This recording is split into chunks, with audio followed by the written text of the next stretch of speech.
Hey, welcome to Tutorial Lore. This video explains the Wnum, second phone number, app and whether it's worth using. Quick disclaimer.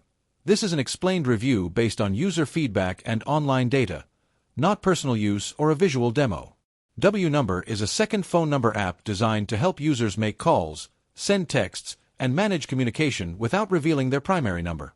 It provides a virtual number that can be used for business, online transactions, dating apps, or any situation where privacy is important. The app works on both iOS and Android and uses your internet connection to send and receive calls or messages. The app's main feature is its ability to generate a functional second number instantly. Users can call, text, manage voicemail, and organize contacts within the app. It keeps your personal number hidden, allowing you to maintain a separation between work and personal life. The interface is clean, and setup is typically quick, making it convenient for new users. If you found this video helpful so far, drop a like. Let's talk about how it performs in actual use. Many users appreciate its simplicity, reliable texting, and the convenience of having a separate number without needing a new SIM card. It's especially popular among small business owners, freelancers, and people who want privacy for online activities.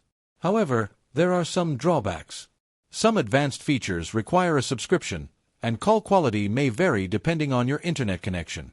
Availability of certain number types or locations can also be limited at times.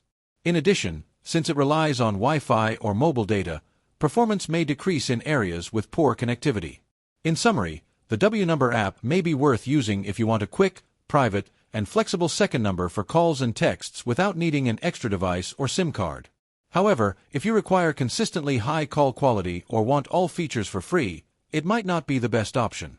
This is not a commercial or paid promotion, but an informational video. For inquiries, contact the email address stated in the description.